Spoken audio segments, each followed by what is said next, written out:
This video is sponsored by Skillshare. Click on the link in the description below to... No, I'm just playing. In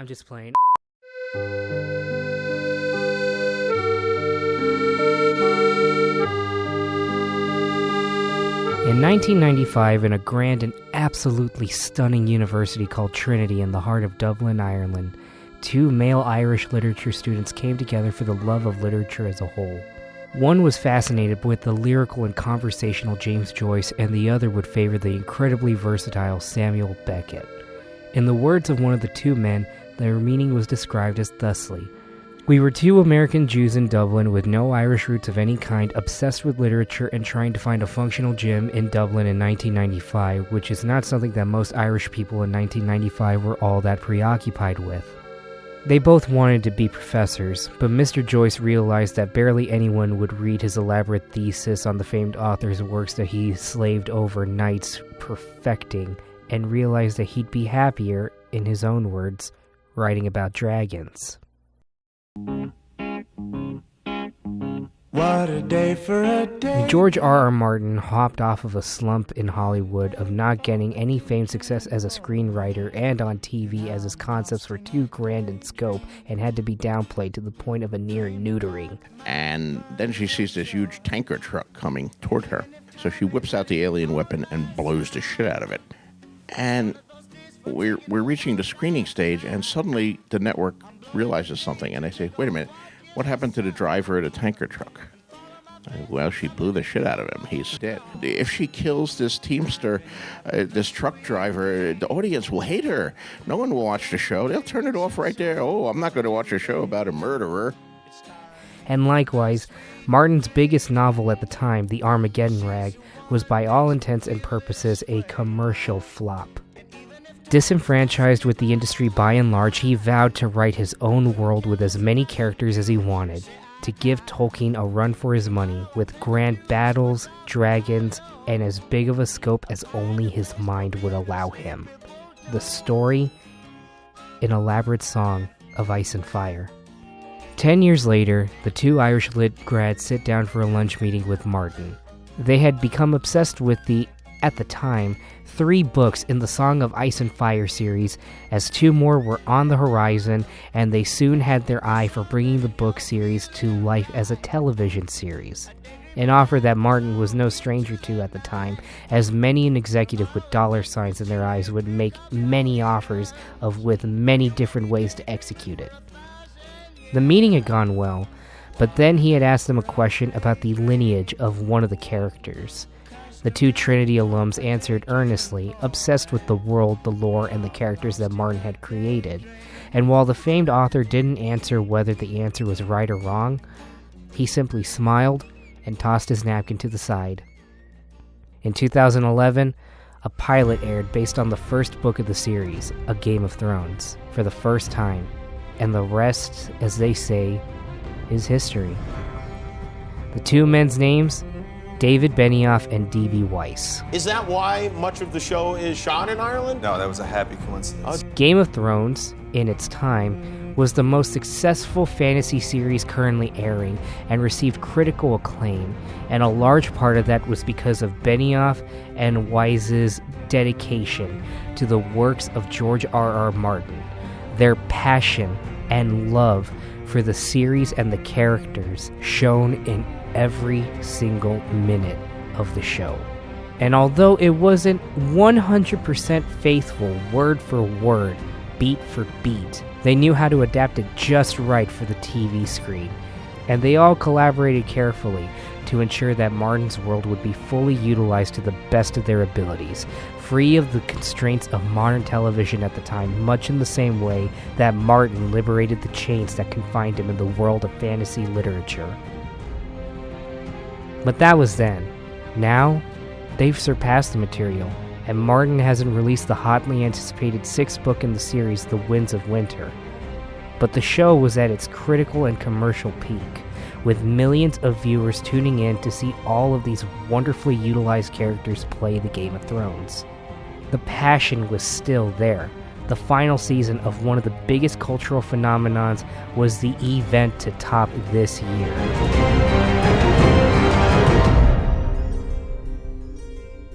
then...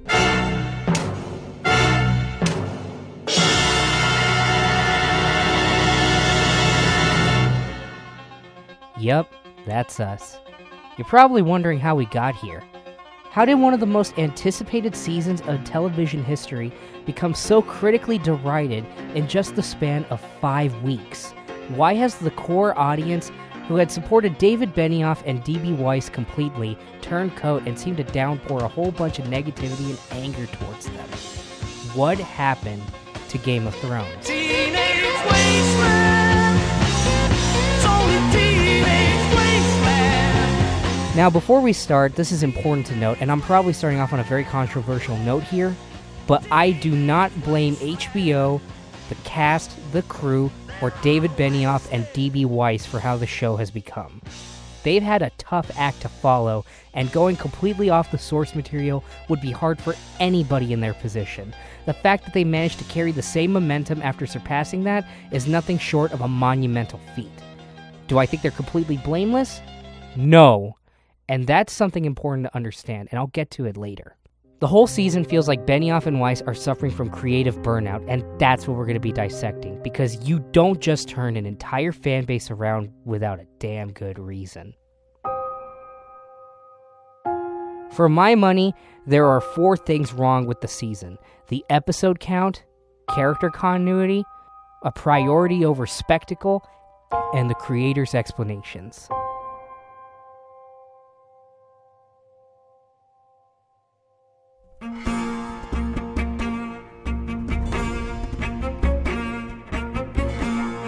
Here's the thing. Season 8 on paper isn't that bad. As a matter of fact, a lot of the decisions made, not all of them, but a lot of them make a lot of sense. A lot of the character motivations line up with where they started, and the end result of most of the events that have unfolded are on point with the tone of the series.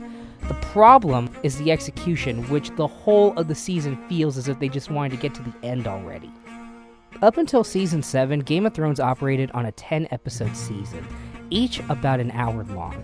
From Seasons 1 to 4, these would cut out a lot of the fat from the books to get the basic plot moving forward, while also giving it a lot more breathing room than if it were to become a feature-length film, which they were originally trying to do. Or alternatively, they said, well, we have to find, yes, it's true, it's too complex, it's too big the way it is, but we have to find the central arc. And we've decided the central arc is Jon Snow. The whole movie will be about Jon Snow.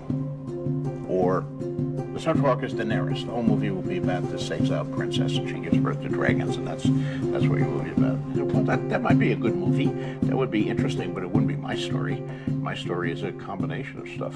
I mean, let's face it, most people will sit through at most 3 hours of a movie, and the first book alone is over 800 pages. That's a lot to leave out. All in all, this episode count created the perfect pacing for the stories to play out, as there would often be a lot of progress moving forward, and on top of that, it gave the series a sense of time and longevity.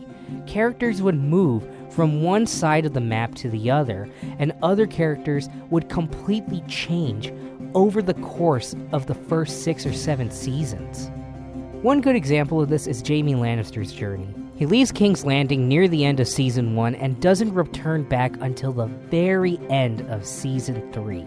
In that time, he's been captured by the Starks, joined with Brienne of Tarth, loses his hand, and fights a bear, all while going from one side of the world to the other.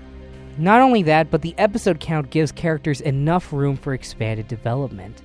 Let's look at the 2 characters that I believe changed drastically over the course of the first 7 seasons, Sam and Sansa. From the start, these 2 characters are completely one note. One is cowardly and meek, the other is conceited and love-struck. Sam grows a kinship with Jon Snow and eventually finds a girl that actually cares for him. And he also proves to be just as brave as the others around him, if not more so, when he is the first person to slay a White Walker in years, which the showrunners just forgot about Season 1. Oops! And as a result, he becomes more respected in his group of peers as he learns what makes him unique, his mind. And as for Sansa, She starts to become hardened by the world. After slowly realizing that she's married to a complete sociopath, she becomes increasingly racked with guilt as she not only in some way is responsible for the death of her own pet or an innocent little boy, but her father as well.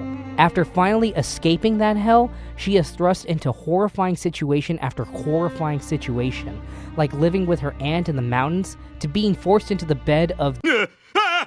As a result, she grows to not take everyone's words at face value, and by the time we get to the series finale, she is highly skeptical of anyone and everyone at her side, even her own family. Now those are quite the stories, right? Sam's takes place for nearly 6 seasons, and Sansa's pays off by season 7. By giving these characters more room to breathe, not only do we get to see a more natural progression for these characters, we also, as an audience, get more time to become attached to them emotionally. A lot of the things that happen in the show, like Sam finally getting to make love with Gilly, or Sansa standing up to Ramsay with the dogs, none of that would hit nearly as hard if it had been just rushed like that. Now, season 7 was the start of the rushed pacing by reducing the episode count to 7 episodes instead of 10, but a case can be made that at least it still followed in the same footsteps as the other seasons. It still had a clear beginning, middle, and end, and while some events did feel a little bit rushed, ultimately it followed through with a lot of promises. But in season 8, being reduced to only 6 episodes, the episode count not only hurts the character development, but it also cripples the pacing. Let's look at the episodes individually. In episode 1, Daenerys and Jon arrive back at Winterfell, everyone's a bit on edge, and there's reunions everywhere. There's a dragon right here, and Jon finds out he's banging his aunt. In episode 2, everyone's getting ready for the battle, more than likely spending their last moments together. Episode 3, the Battle of Winterfell. Arya kills the Night King. Episode 4, Dany immediately wants to go to King's Landing, gets hit with a huge reality check, and Missandei pays the price for Dany getting a little too ahead of herself. Oh, kill me.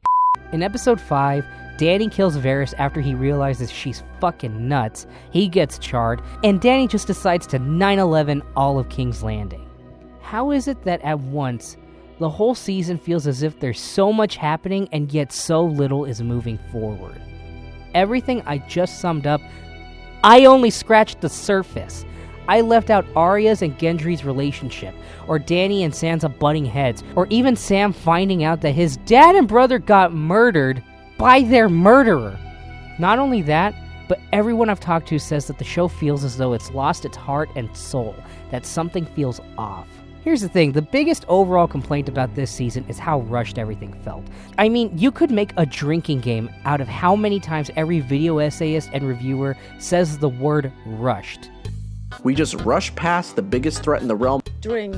It's just the story is so rushed and bad. Drink. The pacing was awful. This show could have easily been 10 or 11 seasons. Drink. Everything, it was so the time jumps in this episode were insane. Drink. This is where it finally feels like it's rushed. It doesn't even feel rushed. Drink. This episode was rushed.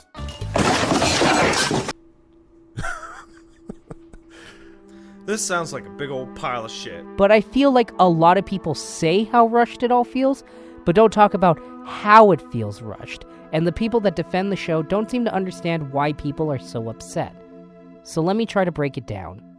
The reason why everything feels off is very simple. Season 8 doesn't feel like a Game of Thrones season.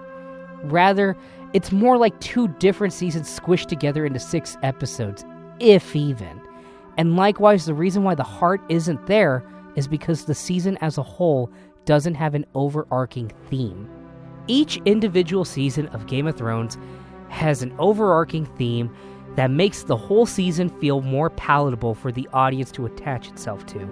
For example, Season 1, as it is the beginning of the entire series and not only needs to entertain, but also introduce the audience to the world, has a theme of corruption. The inciting incident for the whole season is Ned and Catelyn finding out that a family relative who was close to the king was murdered. Not Bran getting pushed out the window, but that does get them even more entangled into the mystery. everyone is learning just how brutal the world is. From Ned learning how secretive King's Landing is, to Dany slowly learning to distrust people because of how even the slaves she's trying to help out are after their own self-interest. I mean, hell, she was literally sold to Aquaman in order for her brother to get an army. Ultimately, the season ends with people being forced to either sink or swim in this harsh world, with Ned paying the price for being just too trusting of people, and Dany being rewarded for learning to not trust people as far as she can throw them. Season 2 is all about defense. Everyone in the season is forced to defend something close to them. Robb is trying to defend his family name. The Lannisters are defending themselves from not only the Stark armies as a result from Season 1, but they're even trying to defend themselves from the Baratheons, as the King's brothers Robert and Renly are trying to defend their rightful place to the throne. Arya is defending her friends. Theon's defending his position as the ruler of Winterfell in order to look good to the Iron Islands, and even Dany is trying to defend not only her warriors and her title, but also her children. Season 3 is a season of betrayal. Robb betrayed the Freys by marrying Talisa, so the Freys betrayed right back in the climactic Red Wedding. But there's also betrayals all over. Tywin betrays Tyrion by withholding Casterly Rock. Theon is betrayed by the stranger who seems to rescue him when it turns out that he's going to get tortured by... And even Jon betrays Ygritte by still trying to uphold his oath to the Night's Watch, even though that was broken a long time ago. Even Dany betrays the slave masters to gain the Unsullied, which in that instance is seen more as heroic than anything else. Season 4's theme is failure from everyone all over, whether through character decisions or even their emotional state. The big protagonist this season is Tyrion, who finally fails, and it starts a downward spiral that his character still hasn't come back from. He fails to play nice at Joffrey's wedding. He fails to keep his cool during his trial. He fails to get out of Dodge at the end and escape without any consequences just because of how enraged he is. But it's not just him. Oberyn Martell, arguably the coolest character in the series. The gods made that, and it delights me. The gods made this, and it delights me. Fails Tyrion because he's so consumed by revenge. Slynt fails the Watchers of the Wall, leaving Jon in charge. Even Dany fails all of her subjects by underestimating the power of her children when a villager brings in the charred remains of their child. How old was she? 3. The season literally ends with everyone at their lowest point. Tyrion's on the run, Sansa's innocence is completely destroyed, and Dany chains her children away from the rest of the country. Season 5, I would argue, is the season of separation, which I find fitting given that this was finally the season that they moved away for the most part from George R. R. Martin's material, although there were still little sprinkles of A Feast for Crows and A Dance with Dragons here and there. Tyrion is separated not only from his homeland, but also the people closest to him. Jorah Mormont is separated from Dany and kidnaps Tyrion, and they both make their way to Dany for different reasons. Arya is separated from everyone as a whole by being in a completely different town from everyone else. Sansa is separated from Littlefinger to be thrust into the arms of... Holy hell! Bran has the biggest separation from not even being in the season. Melisandre leaves Stannis' army after her overconfidence in her religion of fire and magic lets her down, and the High Sparrow is probably the biggest example of this theme because they separate everyone in King's Landing. He separates Marjorie from Loras, Tommen from Marjorie, and Cersei from her ivory tower of power in one of the few iconic scenes in this admittingly kind of middling season. And on top of that, Jon is separated from life, and even Dany is separated from everyone right at the end when she's captured by the Dothraki, effectively being forced way back to the same position she was at the start of the series. Season 6, meanwhile, is all about resurrecting. Jon is literally brought back from the dead. Sansa and Jon are literally trying to bring Winterfell back to their former glory. Dany tries to get more Dothraki on her side and literally comes out of it like a phoenix from the ashes. Bran learns the history of the world in order to help everyone, and at the end becomes the new three-eyed raven, and Cersei regains control of King's Landing. Season 7, one could argue, is all about alliance. The whole season, everyone is drawing definitive lines in the sand for the upcoming wars. Jon's trying to get Dany on his side for when the White Walkers come down from the wall. Dany is trying to get Jon on her side for when they go for King's Landing. Cersei is trying to get the Golden Army on her side. And Sansa and Arya are trying to find common ground after reuniting. At the end of this season, Jaime decides to go help everyone in Winterfell. The North has united in favor of Jon's battle with the undead. Dany and Jon get closer than they've ever been, both in the carnal sense and in the biological sense.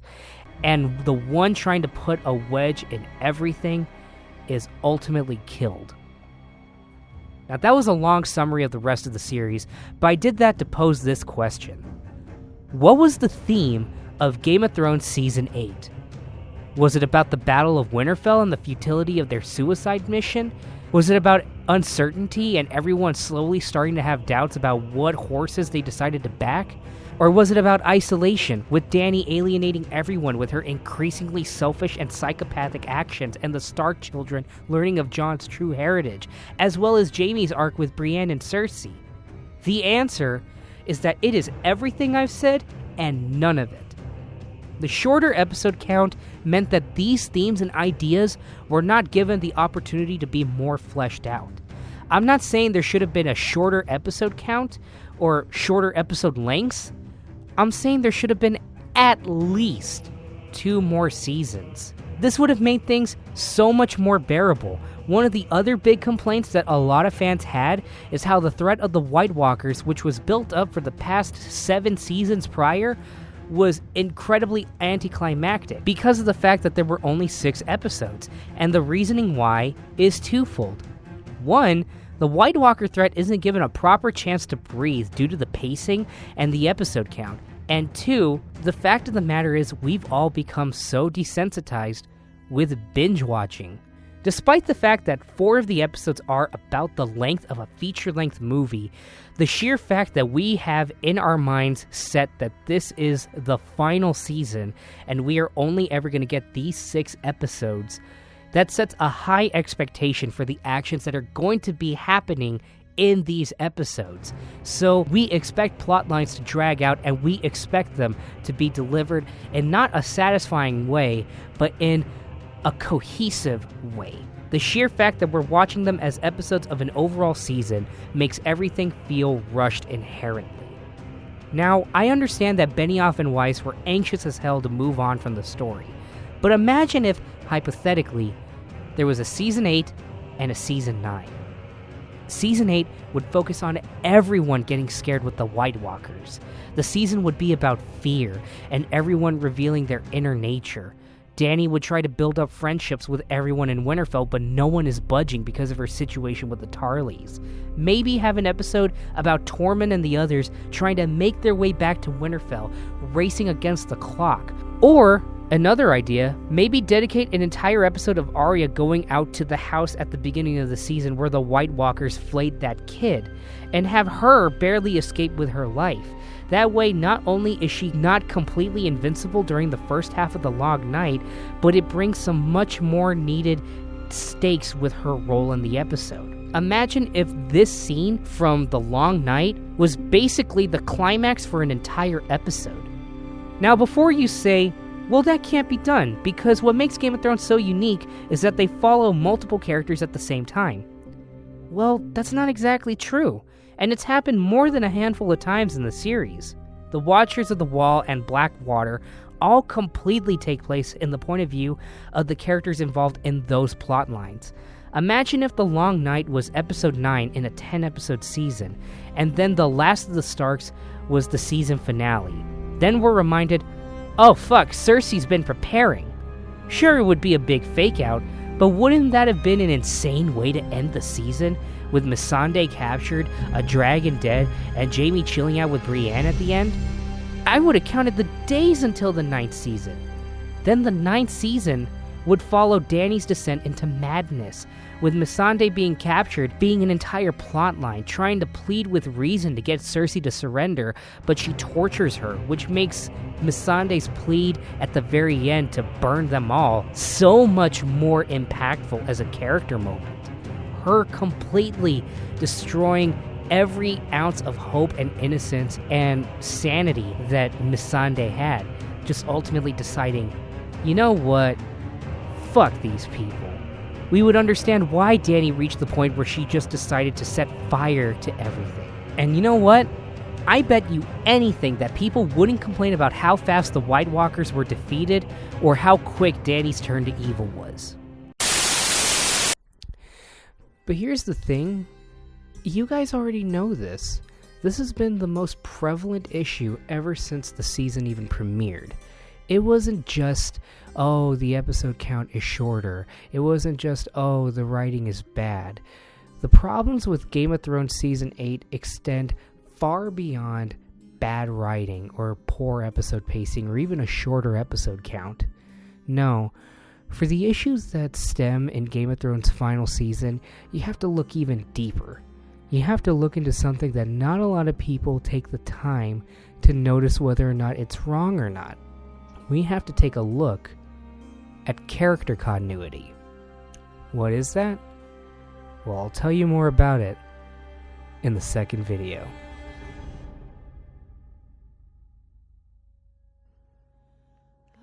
This has taken an embarrassingly long amount of time to get done. I completely apologize from the bottom of my heart. If you've read my community posts, you know so much has happened ever since the last video. I swear to God, it was never my intention for it to take this long. But hey, the way I see it, I'm still ahead of George R.R. Martin with The Winds of Winter. So there's that. I want to give a quick shout out to one of my patrons, Rosehard, who wanted me to shout out I Am Immortal. So go check him out if you got a chance, and thank you so much for still supporting me, for still sticking on board. I can't wait to see you guys in the next part. Take care.